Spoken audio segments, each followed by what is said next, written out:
Hello and welcome to the Grumpy Surfer podcast. I'm your host, Ads Lyson.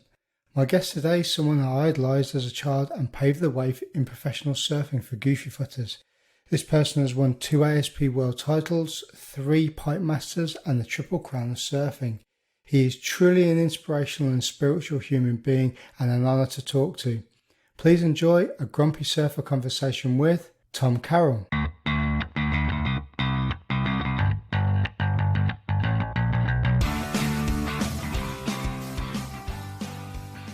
Tom Carroll, welcome to the Grumpy Surfer podcast. Thanks for joining me today. Grumpy Surfer, yeah, thanks. It's good to be here, Ads. Yeah, thanks, mate. So, Tom, how are you today? What have you done today, and who are you with? Okay, I'm good. Feel healthy. Everything's in place at the moment. I didn't actually surf today. I did a lot of running around, sort of organising materials and specific things so I can create a couple of foil boards because I'm shaping them for these guys and getting them made. So a little bit of running around like that. There's actually a really fun looking ocean today, beautiful day. It's like an almost summery kind of feeling, but I spent some time with some friends this morning. 2 guys that they're good buddies, but just talking stuff. And then, this afternoon I was just scouting around the beaches looking. I'm going to give a couple of coaching sessions to one of the young boys, 10 years of age. I've never met him before. I'm just going to meet up with him at 6:30 in the morning. So I wanted to make sure I could find a good break for him tomorrow morning. He's pretty keen, apparently, very keen kid. And then I've got a lady after that. She's kind of almost like she's in her mid-40s. She's very, very keen, pretty strong, physically strong, but she's very keen on surfing. So, and this is sort of things that I've just sort of come out of. I don't really like. It's not a big thing that I do, coaching, but I can do it. I love doing it, but it's not something that I make money out of or anything. But charge a little fee, but nothing. Yeah, but it's fun. I enjoy it, and so I just sort of set that up for tomorrow morning. We're gonna have really fun little baby waves tomorrow. Beautiful day in the morning. So that's what I've been doing. I'm actually at home. My partner's just come home from work. It's the evening time, 6 in the evening here in Sydney, and it's winter time. You guys wouldn't have. You guys have a way heavier winter than us, but I guess it's summer there, so nice summer. We're in the midst of a bit of a heat wave at the moment. It's been 30 degrees for the past sort of 4 or 5 days. It's been pretty good. The thing is, though, our country's not really set up for the hot weather. So guys have like air conditioning and stuff like that. We don't have that. We just have some fans and blow hot air all over ourselves. Yeah, right. That's it. Actually, I've got a daughter who's about to travel over there. Okay, nice. And she's if everything's good, all the permits are all set up, all the stuff that you got to do to go through to travel, she'll be taking off up there arriving in London on the 30th. Has she got a bit of a plan that she's going to be doing, or do you know where she wants to go? Yeah. She's 17. She's she wants to be a professional ballerina, so she's pretty high level. So she goes into the 3rd year pre-professional with the Royal Ballet School in Covent Garden. So nice. She'll be going in there. So yeah, so it's going to be tricky because I probably won't be able to just go and see her for a while. Maybe I won't see her physically for a while, and might be a year or so. So. I've got some cousins that live in New Zealand. They, my uncle went over there and lived there probably about 20 or 30 years ago now, maybe. Something like that. Yeah, about 20 or 30 years ago now. And his daughter Sam came over a couple of years ago, and she did the big travel thing, around seeing all the sites and stuff like that. A couple of months. I'd really love to come up and visit her in the UK and then go up I'd like to go up to Scotland around there. I've never been up that way. Yeah, some good waves up there sometimes too. Yeah. It's cold though. Proper cold. I don't mind Yeah. a bit of cold. I'm like, some of that's in my blood, I guess. I don't know. Yeah. So can you just explain a little bit about yourself, like how you got into surfing and, how you came to be one of like the most dominant people on the World Surf Tour for about 10 years, really? Wow, yeah. So, I don't know. I was just lucky, okay. I guess we lived just across the road from a beach called Bungan Beach, and there's quite a big walk down to Bungan Beach from where we lived. And I used to see this guy with a surfboard on his head with a towel because it's a long surfboard. It's probably 1967, 66, 67. When I noticed this guy carrying this surfboard, in the weekend, probably, I can't remember, but imagine. And he'd be walking up and down with this surfboard on his head. I go, wow, how's that thing? What's he doing? And then I remember seeing people like riding waves with it. I just love the ocean. We go down to the beach during the summer, and I'll be with my brother and my sister, both older than me. And we had one like inflatable rubber, like what we call surfer plane, like a mat. That we'd share between the three of us, and I was always the last one at the mat, right? Particularly with my brother, the most competitive person in the world. So it was really tough getting a go on the mat, but finally I'd get a go on the mat just before we had to go home or something.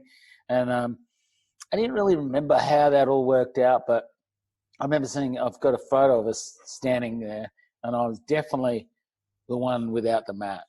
It was Joe and Nick who were leaning on the mat, in the photograph. So, and then there came a Christmas in 1968. Actually, it was, Christmas 1968. My mum was really sick. She had cancer pretty bad, and she'd been in and out of hospital all year. And we'd visited her a number of times, and it was a regular thing, She was dying of pancreatic cancer. And she came home for that Christmas, and there was rumours going on around the house that there was going to be a surfboard given out. I just thought, nah, Nick's going to get that, I just didn't think Nick's going to get that. He's going to get the center. He's like, yeah, I'm not going to get a surfboard. Anyway, the Christmas morning came, and there's, going to the bedroom, Mum, Dad are in bed there, and my sister Josephine gets something that I'm not even worried about because, we're blokes and she's a girl, right? And I'm like 7 years old, frothing. This is my cat, Chino, by the way. That's beautiful. He's 18 and a half years old, this guy. No. Anyway, yeah, he's pretty cool. Still going strong, right? He's doing good, yeah. He's doing good. Anyway, that Christmas, out from underneath the bed, when my brother got books because he was a reader. Nick read books from 5 years of age, just cover to cover. I was outside up trees, so it's totally different, right? And I was just active, just ADHD probably. You'd probably label me something like that. And so I out from underneath the bed, he got the books, and then I went, oh my God, I know there's a surfboard somewhere in this room. And this out from underneath the bed, the surfboard came. It was a foam surfboard, cool light surfboard, and that was for me. That was it, man. I was like, oh my God. It was like a surfboard, It just blew my mind. It had like a green top on it, painted, and an exposed foam, kind of molded foam, styrofoam board with a green deck with a yellow racing stripe and this kind of label on it that says Cool Light Surfboard, And so that was it. I just had to go. I was just hounding my dad to go surfing all those Christmas holidays. Just go, take me down, just hounded him. And so yeah, getting that surfboard's that was pretty amazing. That got me moving. At that time, 1968, it took me, Mum passed away only a few months later, and we ended up moving house. My dad sold the house and went and moved closer down towards the beach in Newport Beach, into the sort of to the north of Bungan. The beaches are separated by headlands in northern beaches of Sydney. I don't know whether you've ever been there, but Yeah, many years ago, I had a family friend that lived in Newcastle, but he yeah, worked in Sydney. yeah, yeah, He had it's quite random, really. He had yeah. a sports memorabilia shop. Right. Okay. So Wow. he used to sell like rare coins, stamps, Pokemon Mm, cards, anything he wow. could get his hands on, really. What a crazy idea. Yeah. Whatever. So what happened there was I just become more independent. Going down to the beach, eventually sort of stood up on that board, on the phone board, on a Thursday afternoon. Never forget that moment. I actually stood up on the surfboard, and it felt like I was up for about a minute. But my dad was there on the sand watching me, and like he did, stood over kind of what we we're doing out in the water, and I came in. I go, oh wow, Dad, I stood up for about a minute. And he goes, no, Tom, you stood up for about a second. I'm going, oh. I remember the just dejected feeling, but it felt like a minute. It wasn't like it didn't matter really, because it just felt like a minute. So yeah, so there I was gone. I was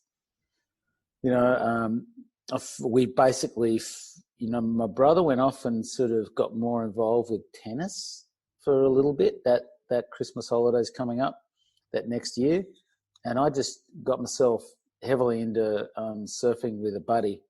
And I got more and more into surfing, and then I got a fiberglass surfboard. Even though my brother got a fiberglass surfboard first, I remember taking that board and he was playing tennis, and I got stuck into surfing. By the time Nick came back to surfing, he was like going, whoa, he can actually surf now. Like, what's going on here? So the competitive thing kind of popped a bit for him and me. But with all our buddies, just all learning how to surf. There's just a pack of boys down there at Newport Beach. We were just young kids. We could roam around there at that beach. It was pretty safe, in general terms. Where there was no parental guidance. My father was just by then deep in his work, sinking himself into his work, because that's how he was probably dealing with the loss, and all that sort of stuff, and that sense in the household that the mum was gone, and but I was just, and I think that's where I went to with surf, with the ocean was there, and the surfboard was there, and it kind of, and it takes, like you probably know, it takes a lot of time with surfing and the water to get to know it and understand it, and Yeah, really, it's very connect all skill the based, dots. isn't it? Very high skill based, yeah. Yeah, I mean, anything like football, rugby, or anything like that, you've got to put the time in the water or the hours in. I think Yeah, was it the 10,000 hour rule where, you got to do yeah. 10,000 hours before you become even Mm. competent or anywhere near sort of professional level, like. So if that's true, right? I don't know how many surfers have done actually 10,000 hours on a board. Um, that's kind of, I even from someone like Kelly Slater. I don't know. It's 10,000 hours is a lot of time, but it's like, so maybe we haven't reached anywhere near the kind of level that we can. That's what sort of blows me out. That 10,000 hour. Anyway, digress. But coming back to that time, from 7 years old to about 12 years old, when I got my first sponsored surfboard, and I was competing, and knowing that I was feeling really good at what I was doing, and I understood it really well, and I was really getting a recognition for it. From even at the smallest level, means a lot when you're that old and that age, and but I wasn't a very good competitor. I definitely was. Actually, it's been mentioned by some people close to me. You're like the worst competitor world champion there probably ever is. But it's funny. But that carried on. I just wasn't a great strategic competitor. I just was all just raw approach, and eventually I got strategy. Eventually, kind of got things. Had to learn things. I had some talent in there, but I had to.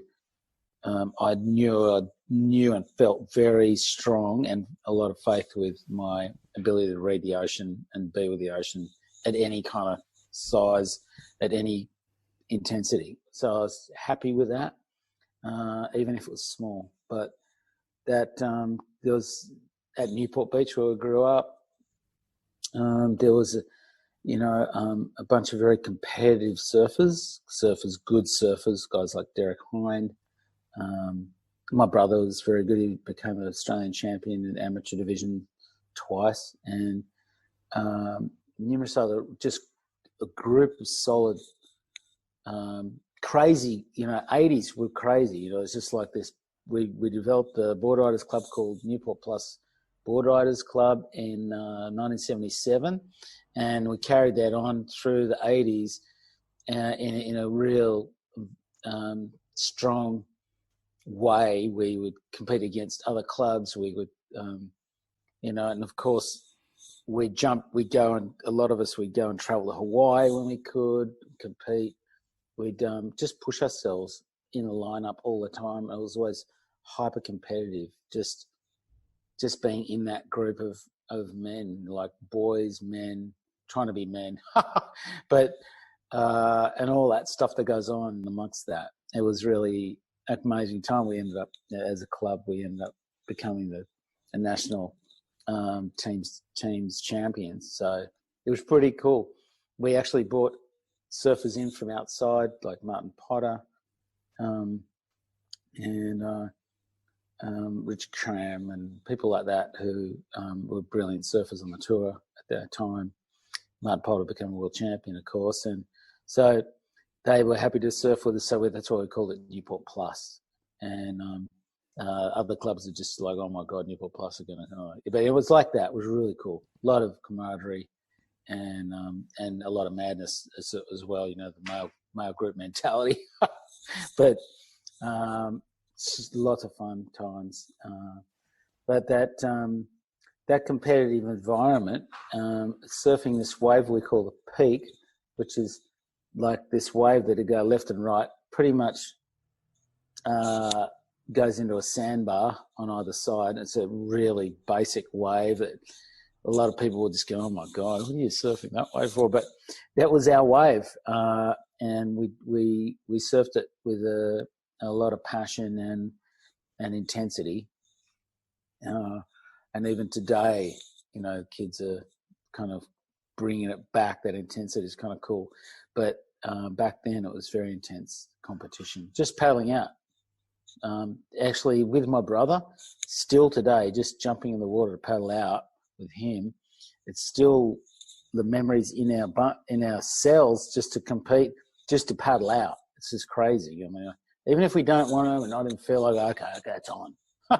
But it's toned down a lot for me. But back then it was really intense, and that intensity would go out. I would just take that out there in the world competition stage, and just got onto the tour when I was into the top 16. Back then it used to be a trials event to get into to surf against the top 16. The trials event would pick out 16 surfers to surf against the top 16 who were seeded into the first round of the main event. And so there was no qualifying series tour. It was just your local guys could sort of enter in the trials and make and surf against the best surfers in the world. It was a pretty cool way of being able to. You could get beaten, you get in the top. I'd be the top seed, and I'd have this local. I'd just rip at his local break, and I'd just be, shit. I got this guy in the first round because he's the bottom seed, and you're just going, oh my god. So it was really a great way of competing, and I wish it was like that today because there's a lot of great surfers out there that could challenge those guys, or if they felt like they could, it'd be good to throw them up against them. But back then, that's the way it was, and it was dog eat dog on the trials events, and we'd basically surf any break wherever a sponsor would want to put up the money to. It would be some of the crappiest waves on the world. It would be nothing like the Dream Tour it is today. Well, at the moment in break with COVID, but Chopu, J-Bay, all the best breaks they possibly could get, they were getting on the tour. And that started in the 90s with G-Land when they started, Quicksilver started, sponsoring that event and getting the ASP back then to get moving. But prior to that, through my big years of competition, surfing against guys like Tom Curran, Michael Lupo, Gary Hilton, Martin Potter, Barton Lynch, Damien Hardman, Derek Ho, all these guys, Sonny Garcia, and even later down the track, Kelly Slater, when he came on, I just went, I haven't got the fire left. But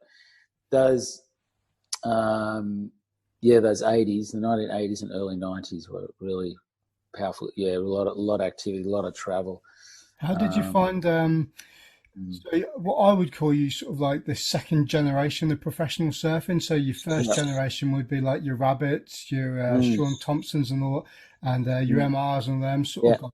How did you find the transition from being a second generation sort of rookie coming up and surfing against them, and then you being the guy then that had sort of like your Rockies was sort of like to the mid to the end of your career, but then like your Kelly Slaters and all them, because they came in while you were already competing, weren't they? Yeah. So my career, competitive, like full-time career, expanded only 14 years compared to someone like Kelly's. Like, I don't know how many years he's been. I think it's nearly 20 now, isn't it? 20 something years, more. So yeah, it's like 20. Is it 20? So it's 30, is it? It's almost 30 years. So he's spanned three strong generations of surfing, and still being able to hold his own a bit, So it's pretty cool. Like he's been able to do that and really commit. I think my one went for about 14 years. So by the time, and I was lucky enough to surf against when I was 15 in 1977, people like Michael Peterson and Mark Richards all the way through till he finished in the early 80s, and Dane Kialoa, who was an amazing surfer from Hawaii. I got to compete with him, and he was an amazing surfer. It's incredible he didn't get a world title. Shane Horan and those guys were kind of that crazy competitive environment then, which was raw and very competitive. Some of the behaviour was pretty funny, but it's like, and that changed a lot. In our generation, it became a whole, because there was no one, maybe, I'd win two, and then Tom Curran win two, and then, there's no one really dominating like Kelly, who kind of put a damper on a whole lot of very, promising careers. Kelly just like snuffed them out. Whereas through our era, there was a bunch of us who would be able to pop up and get a world title here and there, like Barton and Damien, who got two, and Derek Ho and Sonny, but Sonny was a bit later. But Oki should have had a world title earlier, but he kind of went off the rails for a bit. But because he kind of came on as a real youngster when I was starting, going for my world titles, and he was incredible talent, like just like, oh my God, how's this guy? But and he had a lot of success straight off the bat, like Martin Potter. He had incredible success when he was 15, and then he had to take a. It was just too much for him early, that early phase, traveling so much and I'd say not it was having the power of the goofy footers. Yeah, You being goofy, Hockey is as well. There's not really that many on the tour, and still isn't really now, is there? Really? Well, you got Medina. He's pretty damn good. And you got Italo Ferreira, like he's the current world champ. So there's a few in there that are really good, but I don't know what that is, but kind of like they tend to, when they come along, they tend to shine. But yeah, I don't know. It must be more so that you surf left foot forward too. Let's see. So here's that way anyway. Yeah, it seems a lot of the breaks there, especially the ones that are on the CT at the moment, they're more sort of like regular footed dominant. So you've got that little bit of power on your backhand, haven't you? So a lot of people prefer backhand to forehand, don't they? Because you can drive more power. Yeah, you can use the heel off the bottom, and you can really power into the heel, and use your hamstrings and butt. Which, if you got a really strong hamstring butt combination and twist, you can really blast up out of the tail on the backside, like Talo and both Talo and Gabe do, and even Owen Wright. He does some really nice stuff on the backside. Talk to me about your first experiences of Hawaii, because I've read your book TC, and in there you're saying that you struggled in smaller waves, but you were able to perform really well in bigger waves. What were your experiences of going to Hawaii and surfing in the season there? Well, when I first went there, I was 16, and I was really I was scared because I'd had so many stories, and I'd watched so many movies, and they were like big pipeline, like these great movies with Joe Lopez and Barry Canard Punit, Sunset, and like all my heroes, surfing amazing looking waves. And I had all these stories from some of them, like some of my Cole Smith, who used to shape my boards, used to give me stories, and just a rich stories. And then I would see the movies, and by the time I got there, it was real. I was like, oh my God, this is real. I'm like proper. I've got to ride these big boards, and I've got to do this and that, and like and my first few surfs, the waves were so much more powerful than home, and I could feel the ocean moving more. Like there's just more raw power available. And then once I sort of started to feel it and its use it, and feel a longer board that fit in the wave, I started to really love that.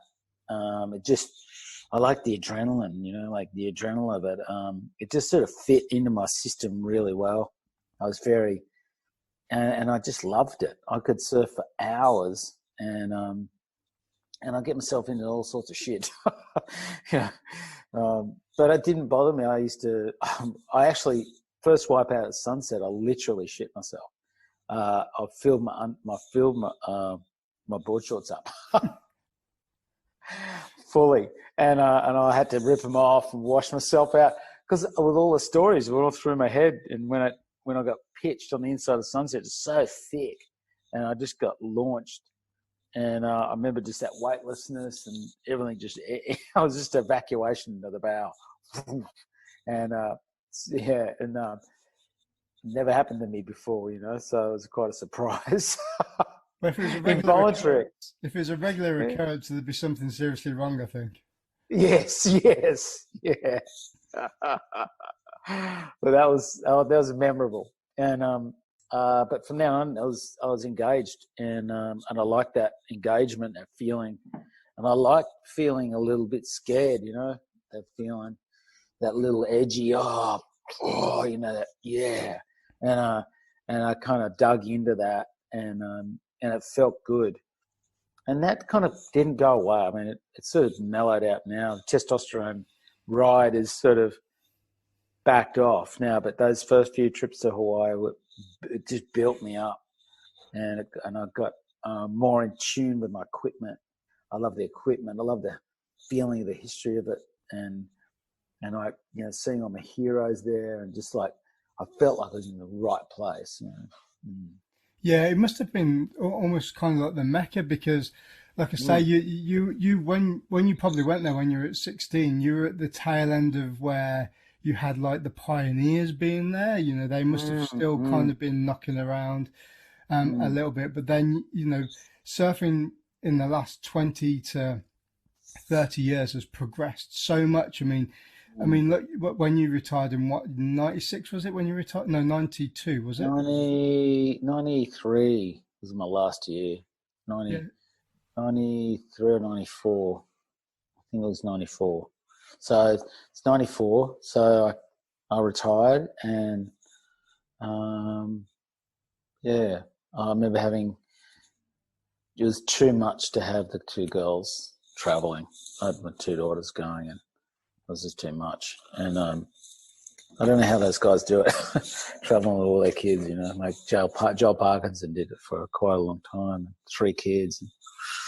I think traveling with kids these days is a lot easier. I mean, I've got 2 kids of my own, and they're 8 and 3, and just the thought of sticking them on a plane for, I don't know, 10, 12 hours to go back to Bali or something like that, it would just break me to sit on the plane with them, so they're traveling around there. But I think the feasibility of doing that is a lot easier than what it was probably about 30 years ago, Yeah, it was tricky. Yeah, traveling with a baby and a 2-year-old. That was when we did it with Jenna and Mimi for together. It was too much when we decided, look, guys are going to stay at home. I tried to do the tour, but as you know, being a father, I don't know. I wasn't like madly competitive 24/7 guy, whereas other competitors were. And so when I had kids, it was just didn't make sense to be competing, to me. Did you find that, especially like using my kind of experience, like when I joined the Marines, I was like 18, and I didn't have any responsibilities or anything like that. And the older I got, and when I got married, and then I had when I got married was kind of like the peak of that. I had somebody else that was relying on me a little bit. Yeah. So, because if I could sort of compare surfing to being in the military, it's quite selfish, really, isn't it? Absolutely. It's all about you getting what you want out of it. Yeah. And you kind of have to be, because you got to focus on what you're doing. You got to really concentrate, and if you're improving areas, and you got to spend time at concentrating. I've got to improve this area. I've got to keep sort of that area right, and I've got to look for new things to reinvent. I think I'm not sure what it's like to be in the Marines, but I imagine it's pretty intense, at times. Yeah, I mean, I got to a point where I was, it was, being in the Marines was sort of like a lifestyle, I lived there. Yeah. All my friends and the people that were in like my section, my troop, were there, always around you all the time. Got married and then moved out, and we got a house. I mean, it was the tail end of like the Afghan era, sort of like 2010, 2011. Anyway, Right. I got to kind of a point in my head where I was like, do you know what? I've done this for long enough now. Yeah. And I kind of refocused, and my focus on what was important to me changed. I mean, did you find that, when you had kids and you were traveling around quite a lot? I mean, I had a little bit of like guilt sometimes, even though I didn't really have a choice in the matter, because I was being told to do it. I still felt guilty. Like if for instance, when I was away in Afghanistan, for instance, and I said to the missus, right, I'm going to phone you tomorrow at 6 o'clock or something like that, but then I couldn't do it because Yeah. I was out on the ground somewhere. Yeah. I was like, I felt really bad, like because I Yeah. almost had this person relying on me to be there at that point, and Mm. I got to a point Mm. where I was like, nah, I've had enough. Yeah. That's it. That was kind of like what happened for me. Mm. And also, I didn't have that. I knew the kind of fire I needed to lift to these new guys coming on the tour, and I found that even though it's funny, once I gave up the tour, actually my level went up because it didn't leave me that want to be really good at what I was doing, and I sort of still sought that out, that performance level that I've been striving for a long time.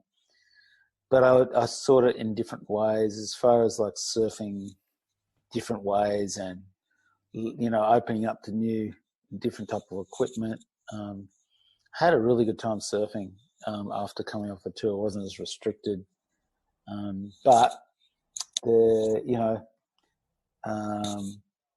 like you probably read in the book, there was other stuff going on for me, and I think I had a kind of, there was something kind of not addressed, a few things that weren't addressed, and so they kind of eventually had to come up and need to be addressed. But it's like I being a father was coming from a professional surfing point of view. It was like I would become so self-centered that even though I knew that I can't keep going like this, I still tried to pull it off, and I was still paid to do it. So the same thing was going on. I was still paid, and so I kept that moving. But I don't think it was. If I look back on it now, I probably would have done it different, But I know that my surfing level was high. I would have liked to have maybe come back to compete a bit too, Well, through you've done a those years. couple of those legend, what do they call them, the legend heats. Yeah, I yeah, mean, they're pretty cool to watch. Like, I think Oki yeah, and Potts did one, didn't they? Was it last year? yeah. Yeah, Mm. it's pretty fun to watch, though. So cool, and a lot of people get interested in it, and yeah, it's really cool. I did one at Pipeline with Derek and uh, Sonny and Gary Eccleton. They put us out at Pipeline. Yeah. About in 2016, was it? I think something like that. Hmm. Let's talk about pipe a little bit because I know that Hmm. a lot of your career and what you won the Pipe Masters 3 times, didn't you? Hmm. What was it like your first time going out in pipe and that first wave that you took off and you seen that peak come through and then it starts to pitch up and you're looking down. It's just basically a void down there, isn't it? That wave is Yeah, deep. yeah. It's just and the kind of equipment that I was using. My first experience on that wave, my first wave, I remember it pretty clearly. It's a big event. You take your first wave at pipe, I can and imagine. yeah, so it's like I was just dropped down. It was the smaller inside one, and it looked just like my home break close by here, North Narrabeen. One of my home breaks in it, and it reminded me of that the way the shape was pulling together and the wave was forming. I was going, wow, this is just like inside Narrabeen, North Narrabeen. This is crazy, like a bigger version of it, but I could read it well, easily. It was just like, it felt like home. It didn't feel foreign. And so I'm dropping into this thing, no problem, but it was just still like a whoa down. It wasn't such a big one, but it was enough. And I had a board that I 7'2" surfboard. I'd never ridden 7'2" before. It was a big board. I took off and I got this cut sideways along the face and then felt the backwash a bit, and then I kicked out. But I kind of moved around with it pretty good, and it felt nice. But that broke the ice. That broke the ice, and all I did was I was just mesmerised because the day was beautiful, big pipe, and it was the afternoon. It looked like it looks like here in the winter time with the north swell. If we get a north swell in the early morning, we get this backlit look like Pipeline. I used to dream about surfing Pipeline after watching the movies of Pipeline when I was a kid and surfing the next morning. So it was always a Sunday night movie, and my father would, we'd beg him to give us $1.50 so we could go and see the movies down at Avalon Theatre. The next day, I'd be like so frothed up. I'd be up before sunrise and then go straight down, and I'd see Pipeline in the waves, and I'd be like, oh my God, we got Pipeline here. So it was almost like I'd already surfed it and rehearsed it. And by the time I got out there and actually experienced it, and broke the ice with it, it started the juices flowing. And watching from the side that day, watching waves I'd never seen with barrels that big. It was like you could drive a big truck through. I was like, wow, watching Lopez surf it, Sean Thompson, Rory Russell, and other surfers like Jackie Dunn, these great surfers of Pipeline back in the day were right in front of me, and I was just gobsmacked. Yeah, it must be quite inspiring as well, but also give you the motivation to get better and better and better when the surf bigger and bigger and bigger as well, right? Yeah. You just got, man, it was all just there laid out, just to sort of go for and take it, put all my heart and soul into. And there's just, like you said, the surfing mecca was right there, Hawaii. It was like the best shapers, the attention to detail, and equipment, and all this kind of just this beautiful, rich energy that was driving towards being really good at what you're doing. That's what I was getting. That was the information that I was bringing in. Have you got like a specific memory? What would be like your thing? If the one thing that you could remember from being on the North Shore in Hawaii, what would that memory be? Wow, there's so many.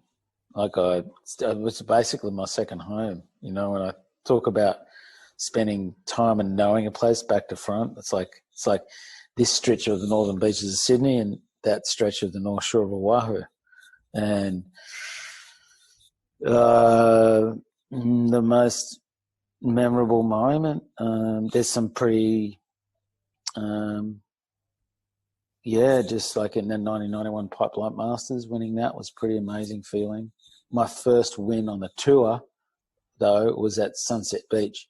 Oh, really? And I won against Mark Richards and Glenn Rawlings, and I can't remember. The fourth was a four-man final, and it was 1982. It was the last event of the year, and Mark Richards, that was his last world title win, and I was coming in behind him, and I beat him at Sunset on the backside. So that kind of stamped my kind of, okay, here I come kind of feeling. I'd already got a second in an event. Tom Curran won an event before me. That was at Japan before that Hawaiian leg. So I was cooked after that. I got second to him. I said, that's just a bitch. I just needed to win.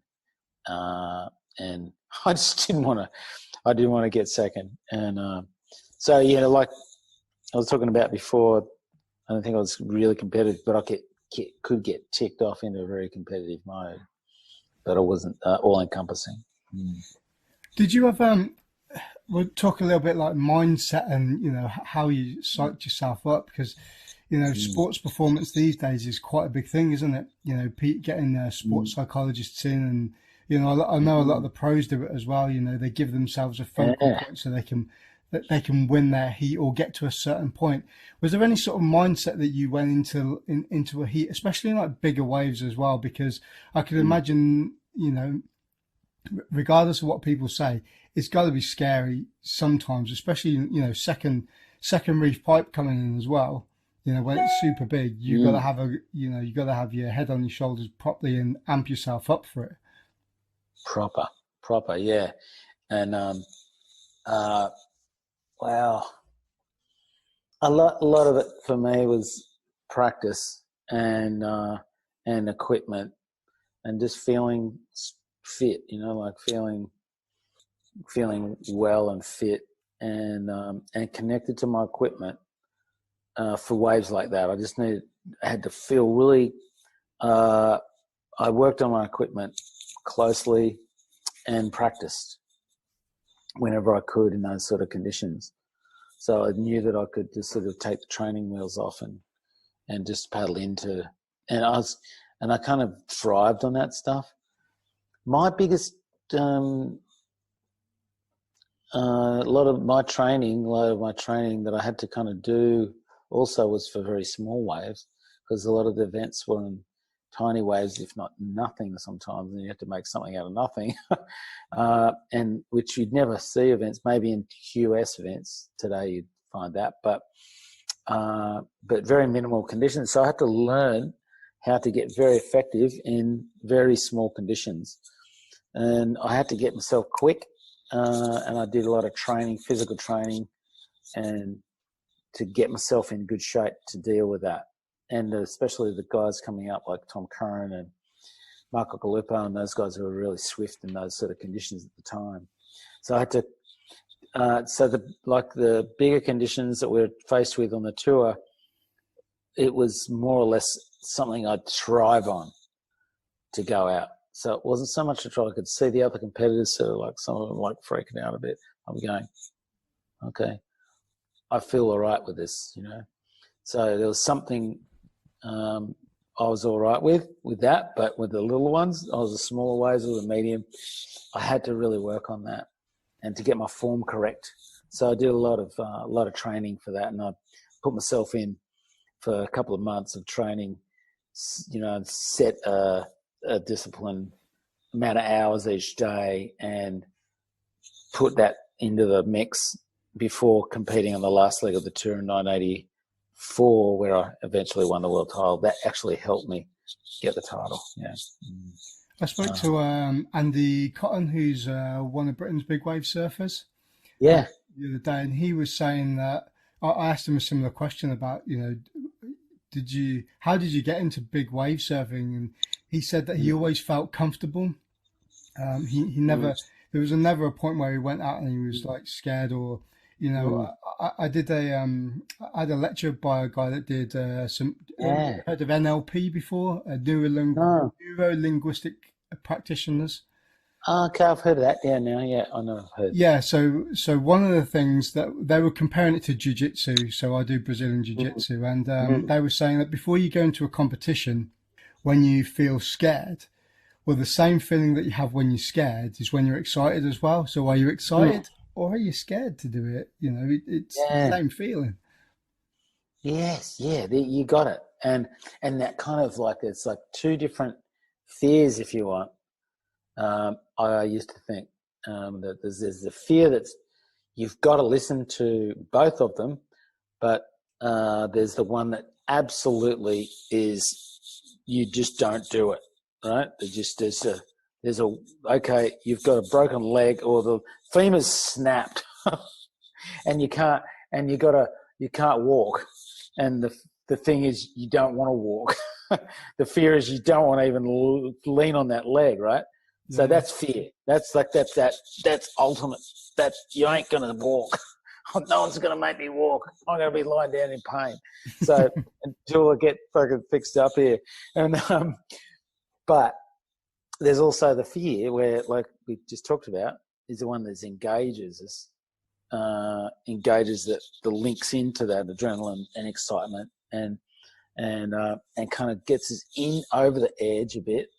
Break the ice with whatever looks scary but thick and somewhat imposing, sometimes overwhelming environment, but then you can go get in there and work it out in the situation, and you kind of start to link in kind of the energy, like I think Andrew Cotty was probably alluding to, kind of like, it's kind of, that's, I want to get out there and do it. Kind of want to break the ice with that right now. Don't sort of waste any more time get your stuff together and get out there and, watch what's going on, of course, take good care. But it actually adds to the whole environment of surviving it, but kind of adds to it, like adds to that sort of adrenaline kind of link or the jigsaw puzzle sort of clinking in. Yeah, I'm here. Yeah, let's get the biggest way we can, or let's get the heaviest situation. Let's get further behind. Let's get, and sort of dig into this. Yeah, I think there's a couple of types of people in this world. There are some people that they come up against a little bit of an obstruction, or they get that fear, and they're quite easy to go, do you know what? No, I'm not going to do that. Or you've got other people like yourself. I feel like I'm the same way. I'm like, or if I get told that I can't do something, I'm going to go, fuck you. I'm going to go and do it, man. Yeah, it's got a bit of that in me. Just give me. You want me to do something? Tell me I can't do it. But and that's something that's kind of built in. I know that the guy that I learned how to surf with, his name was Alan French, when we were, 10, 11, 12. I found this out, like early in the game. It was a little bit different than him because as soon as the waves would get about 3 to 4 foot, and he had a fiberglass board, I only had a foam board, and he was a really good surfer, better than me. And he'd go, and he was a lovely guy, a really good buddy. We used to surf all together all the time. But as soon as it get to 3 feet, above 3 feet, he'd just get, I'll bring him up, go, you come and surf. Oh, Mum said that I'm like, I've got to do this, or, So there was always a kind of an out when it got a little bit. And I used to go, what's going on? And then the older guys at the Newport down the beach are going, you're not like Alan, are you? Like you'll go for it, won't you? I go, what do you mean? Of course.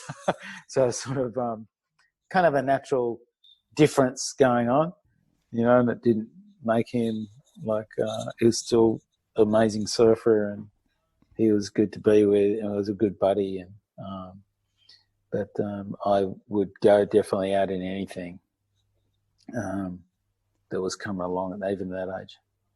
I think, do you think that's because a lot of the breaks, I mean, it's different here in the UK because we're very, very weather dependent here, and we have the Atlantic Ocean, is not as big as the Pacific, what you get, you've got massive oceans that draw that swelling, right? Do you think that's because, you thrived a lot more in bigger waves is because you had that more consistency of, your 4 to 6 foot solid waves coming through all the time, whereas like here, we'd probably get that like maybe once a year if we're lucky. Like, yeah. So definitely, we've got easy access here. There'll be waves all year round. We have that stronger winter months, and then every now and then you get a cyclone swirl in summer. But there was always waves accessible to us, easy to get. We're in surfing heaven, really. We've had a great winter this winter. So it's easy access. You can basically walk from your house and go surfing. It was pretty easy. It was easy access. Yeah, that's for sure. And we pretty much have surfable waves every day. And I'd surf anything when I was a kid. I saw a clip of you, I think it was in January, you went to one of the wave gardens that were built. Yeah. We've had one built, I don't know why I'm pointing behind me there, it's not behind me. Yeah. We had one, it's over there. We had one built in Bristol, which is probably about an hour and a half away from where I live. I've surfed that quite a few times. I mean, what are your thoughts on the wave pools? Cool. I think they're great. They're like, those wave garden ones are cool because they rotate you around with other people surfing at the same time. You get to see them, get to yell at them, or if you're their buddies, and see what's going on. Kind of like, and they're fun waves. They're like you surf a lot of waves in a short period of time. Yeah, I think the one up there, you've got 14 sets in an hour, and there's 20 waves in a set or something like that. Yeah, crazy amount of waves. Yeah. So you can get, I remember surfing, I surfed for 4 hours in the morning and then 3 hours in the afternoon that one down. So all up, I was completely toasted at the end of the day. But I pushed myself, and because I knew that it's just a really nice opportunity. And whereas Kelly's wave pool, I think it's amazing what they're doing, by the way, with artificial. They're not really artificial waves; they're actually waves that are man-made, but I wouldn't call them artificial because they're actually real. And but there's definitely a power source there that's just in this little spot. It's quite defined. You can't sort of go out the parameters. Whereas in the ocean, you can get a break where you can go out of the parameters of the swave and join another part of the parameter of the ocean. So you get this sort of bit more limitless. But as the ocean is so powerful, but yeah, Kelly's wave pool is amazing to surf. It's like there's not as much engagement with the other surfers. Okay, yeah, because you got this one thing goes down the end of the pool and then comes back and then goes down and like that. Whereas in the wave garden, it's got heaps of waves and you're sort of yelling out at each other. It's kind of fun. Whereas Kelly one's a bit more serious. Yeah. It's a bit more serious, quite powerful. It goes a long way too, and you don't want to blow it, but you do. And you go, oh, damn. So good leg workout. Proper leg workout. Yeah. But it's great. If you surf a right all the way and then you surf a left all the way, even after that, it seems about a 6-minute turnaround or something like that. It's pretty tiring. Yeah, the one that we've got, they've opened it up to the public where they've got different settings on there. I think there's so you've got your basic, your beginners, your intermediates, and your advanced, which is it's pretty decent. There's a few nice little sections in it too, but then they've got the advanced plus, which goes up a couple of levels again, and then you've got your expert one, which is just literally you take off in the pinnacle of the corner, and it fires out. Yeah, you get squashed in the bottom. Yeah, it's super shallow, right? Yeah. It's not particularly forgiving if you do fall off. No, I've been on the bottom of that pool at Melbourne. Yeah. SUP. When did you start doing stand-up paddling? I started stand-up paddling in 2004, okay. And then with Led and Dave Kalama, and they got me up on the. I always was pretty interested because Led was doing it, and I was really up for doing anything new. And any different way of riding a wave, to surf the wave one particular wave for so long, and getting up with a paddle, I had a new view.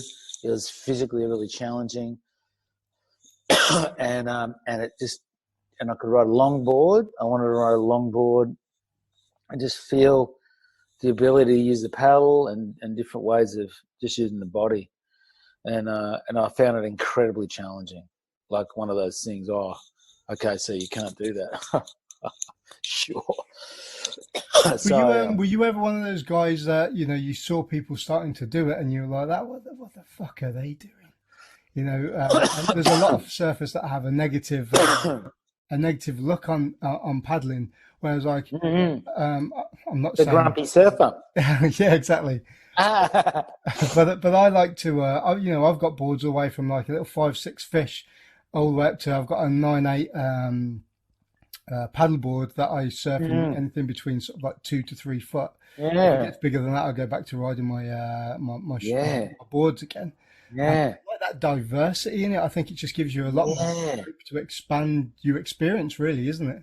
That's it. So yeah, like I just love body surf, mat ride. I don't have a bodyboard, but I've bodyboarded before. I wouldn't, so it's not a strong point, but I just love riding waves, and I don't want to say no to something, as far as trying to ride a wave. I found it incredibly challenging just to stand on the thing at first, and why can't I do this?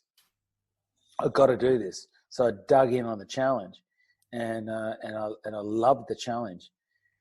To actually learn how to paddle out through surf and get a wave on a stand-up paddleboard was tough, and the physical challenge I was up for it.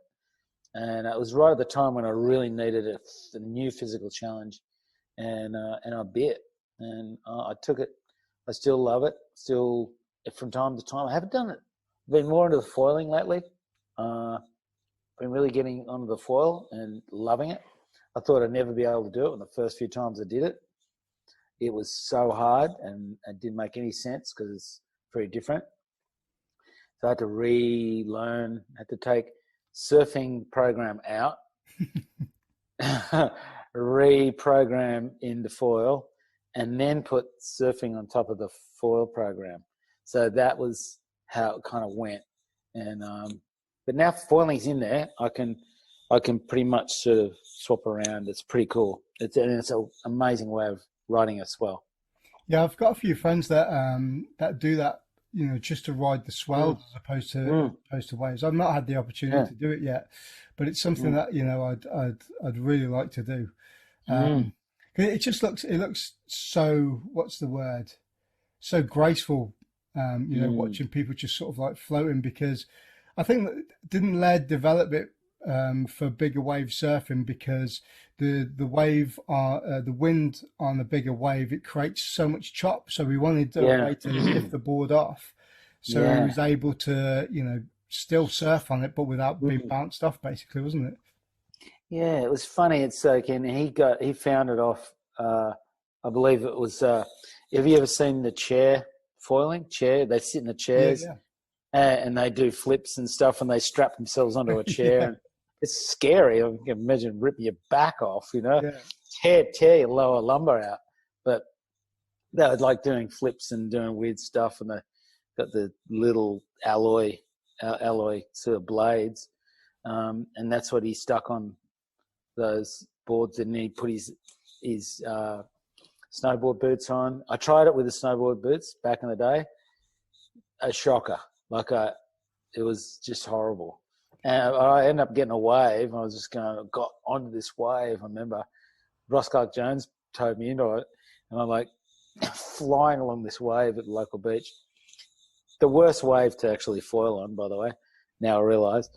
But I ended up feeling it, going, oh my God, I'm up, I'm going. But I just went, boom, I was stuck underneath this set, and I had these boots stuck in it was just a bitch. Do you not rip your feet off? Because you can't, there was no cleats in there, was there, to get I was just stuck in this sandbar, and he couldn't get me on the stone to get the snowboard boots off, and I just got the thing off. It was just a painful experience, but it kind of turned me off the whole idea until a couple of years ago when I saw Kyle Lenny do his thing and bounce around and get another wave behind the wave, and started doing that. I'm going, oh my God, that looks amazing. Yeah, that guy's just another level. I think he's in the realms for himself, isn't he? Totally, yeah. He's one of those guys, Kai's a product of Maui culture, surfing culture, classic pinnacle of just using every element there is, particularly wind, and any kind of surfing craft, anything to ride anything. So they're not bound to, I love the Grumpy Surfer because, it gets me because I see so many grumpy old guys out there, and they're on their specific kind of equipment, and they're, oh mate, what are you riding that for? They're all stuck in this, and they're giving you stink eye. And you go, they're just surfing, and I get that. See, is this a pattern that happens to old guys? Do they just get grumpy? And I just noticed it was, it's not particularly for any one culture, but it seemed to be worldwide. Is sort of, do you just get like an older guy, become older and grumpy as a part of getting older? And saw them get narrower in their approach, and I've just gone, I'm going to try and not go that way. So when I was looking at the Maori culture and got introduced to, I known Laird since he was young, and then got acquainted with and became really good friends with Dave Kalama, who started the Strap crew at towing into Jaws, and ended up doing some sessions with those guys at Jaws, and and saw what they did. They did everything, and they all come from kind of windsurfing backgrounds too, so they understood wind. And Kai really is like, he's benefited from all that energy and just being a highly talented athlete, just put in that zone. He's like, now he's just going next level. Like, so cool to see, and I love that energy. Like, it's the best. When they released that clip, I think it was it might be before lockdown, before this COVID thing kicked in, and he was in Towed into Nazaré, and he did that backflip. Yeah. Who does that? He's playing with it, just like playing with Nazaré. Like, he's got that much confidence. He's got so into his equipment. He knows his equipment. I know that feeling is such a good feeling. It's just a feeling of that confidence. You can just ready to play. Let's play. I can do that. I can do this. Yay. There's no boundaries. You're just living in that boundless space. And it's kind of cool because we get to go along for the ride because oh, yeah, go, Kai. Yeah. How did you, because you did a bit of towing surfing with Ross Clark-Jones, didn't you? Yeah. How did you find that? Because you did a program as well called, was it Storm Surfers? Storm Surfers, yeah. Yeah, that was really cool when we did that. We did that for about 7 years, and we did quite a few shows, and then we did a movie at the end of it, which was in 3D. So that kind of band of all of us, the production and all that sort of stuff, we stuck it out. We did that good solid 7 years of that stuff, and it was hectic, being towing around with Ross. We've known each other for a long time, and we're really good buddies. And Ross is a maniac, he's proper. He's just just go no matter what. And so we were trying to find a kind of some waves that no one had ever ridden. Try to find the biggest unridden sort of spots or places that were just, it didn't matter what they kind of were like, just that they were different. And that was kind of where we started off. We started off the first show, we found a wave down in South Africa off the Cape, southwestern Cape, called the Southwest Reef. And we tried to try to tow that way. That got a little hectic. Pretty crazy place down there, like for sharks and seals, and it was pretty scary. Like the surf came up so fast that one day that we got to do it. We only had 1 day permit by this is our first show that we did, and we only had 1 day permit, and we spent 6 weeks there trying to get the right day. It was very, very tough. We learned a lot of lessons, the whole crew, and we came back with a show, but it was intense. We sort of had another one in Japan that was amazing. We got a massive swell, a huge super typhoon swell, and we surfed off the southernmost point of Honshu Island, Wakayama Prefecture, and we surfed this crazy reef that not even the local big wave rider guys had ever seen. And so we didn't know what we were doing. They didn't know what they were doing. They didn't even know what they'd seen it. So it was pretty sketchy. And the Japanese don't really have jet skis, so available to do that sort of stuff, and they close all the ports down. And there was all this sort of, getting the permission to get out there was tricky, but that was an amazing show. But those sort of shows that we started doing, some of the waves we surfed was just extraordinary. But yeah, working with Ross was probably lost my. I had to eventually get a shoulder reconstruction, getting ripped with the rope, on the right shoulder here. And but yeah, we pushed it. It was really a lot of fun doing it with the crew, and we we had a great wild ride. I've got we're coming to the end, I reckon, because Yeah, you yeah, want to do now. yeah, I've got a couple of questions or so. I put yeah. onto Sure. my Facebook page. I asked people like to ask you a couple of questions, if that's all right. Mhm. So the first one's from a guy called John Nash. Um, he asks, "What do you think about the WSL's format for next year? You know, the reformatting of the events, the way that the contests run." Yeah, look, you know what? I haven't studied it. I need to go in and study it to understand it, to give you a better answer than what I know. That I know they're going to break it down, which sounds like a great idea to get to pull the best talent to sort of make it a bit more easier to get better conditions and put the surfers in a really ideal place to compete, and actually run events a bit quicker. So I think that sounds like a great idea, but I haven't studied the exact detail. But that would have been a great way of competing. You know, get knocked down all the way, so you go to a sort of like a grand. It's like the best of the best. Go and I compete. think the analogy I was using with it is it's like Super League and the NRL, where Yeah, they play the whole season, and once they get to the end, they've got like the top 8 teams, and yeah, then they all go into a playoff, and then yeah, winner out of that. yeah. And I think that's great. It'll make the viewers sort of, oh, okay, who's making the cut? Get really exciting towards the end. Okay, the next one I've got is from a guy called Warren Key Smith.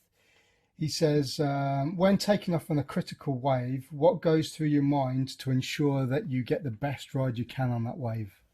I think it's a combination of a lot of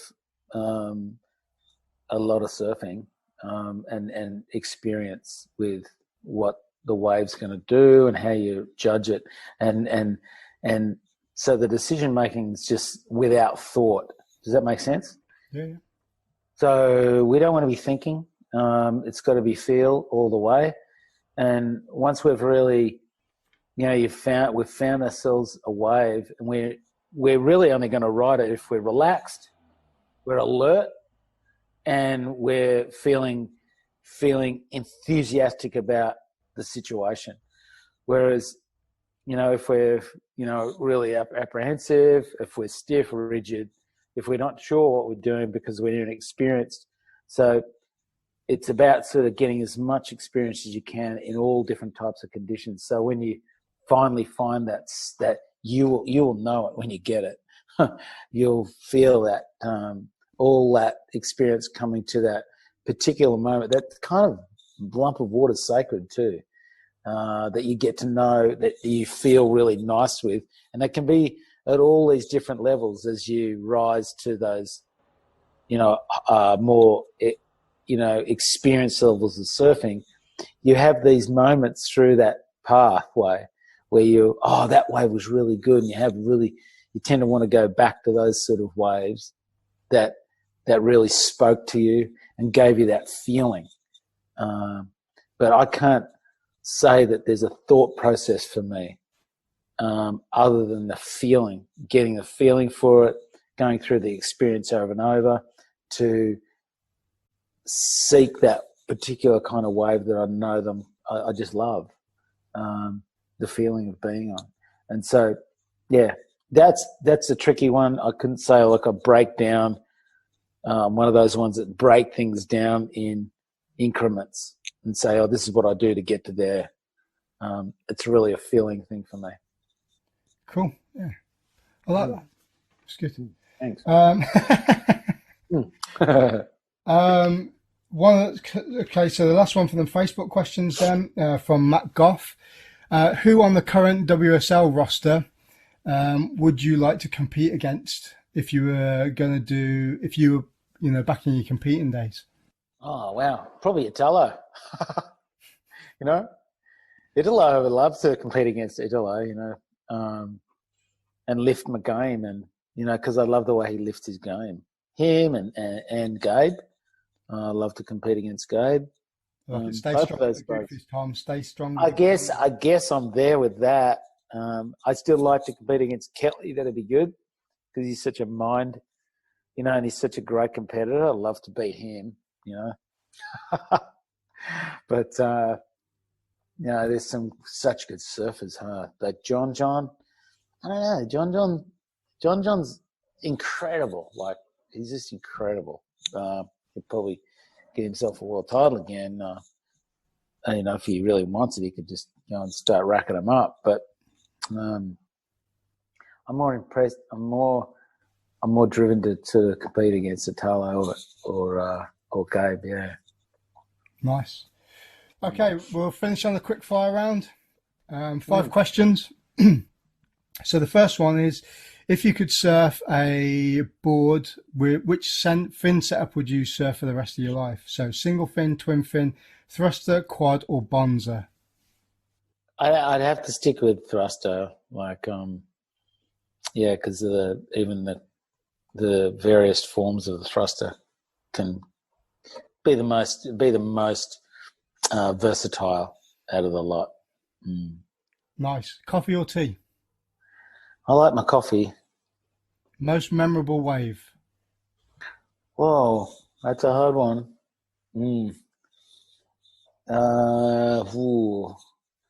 surfed. One of the most memorable waves, it keeps coming up to me when I get asked this. I was surfing out of Phantom Reef in the North Shore of Hawaii, and it was just me and Ross Clark Jones. I was on his 9-foot board that he uses at Waimea Bay, and it was a big day. It was about 15 feet, 18 feet, maybe not quite 20 feet, but it was sheet glass. There's this big teepee left coming through, and we could just paddle in and just stand up on these big lurching kind of peaks. I'll never forget just dropping into one of those things, sheet glass. It was the evening. The wind was really kind of warm, and I just remember falling down one of those things just going, this is just the best. I was like, this is the best. Yeah, kind of that came to mind. I remember that wave really clearly. I felt like I was facing off the mountains on a mountain. Yeah, those days are beautiful, aren't they? I've had a couple of sessions where I've gone down on my own. You go down some tracks through some farm fields, drop down a cliff, and then you've got this perfect little right-hander that's coming off. Yeah. No wind, and then you just sat there. You go, Yeah. fuck, I've got the best sport ever, right? This is it. Yeah, this is it. I was like, man, God. I was standing at the top of this wave before having to drop in. I was just like, this is it. I with arms out, I go, and Ross was screaming, yeah. Yeah. Legend. It was great. Surfing on your own or with friends? I love surfing with friends. Last surf you had, where was it, and what were the conditions? Oh gosh. Last surf I had was at South Narrabeen, which is pretty strong waves. I was riding a 6'6" and was barreling. Got one barrel, I got spat out really strong. So that was cool. That was an amazing surf. I didn't surf today, but that was yesterday. Yeah, was it yesterday? Hang on. I'm just trying to think because I had a couple of full days. Yesterday. It was great. I didn't surf. I haven't surfed for probably about a week now, and that was at the wave up in Bristol. Well, yeah, classic. Wow. Tom Carroll, thanks for your time, mate. You're an absolute legend, and I appreciate your time for talking to me. So, thank you very much. It's a pleasure, Ads. Yeah. Good luck with it, huh? Yeah, thanks, mate. Thanks for coming on the Grumpy Surfer podcast. Yeah. Don't be a grumpy surfer, though. Don't be a grumpy surfer. Yeah, kind of move away from being the old grumpy guy. Maybe. I don't know. You can be grumpy if you want. Sarcasm is your friend. Okay, all right. That's it, mate. Beautiful. Cheers, thanks. Thanks, mate. And that's it. If you enjoyed the podcast, please like, share and subscribe on your podcast provider. Thanks for listening.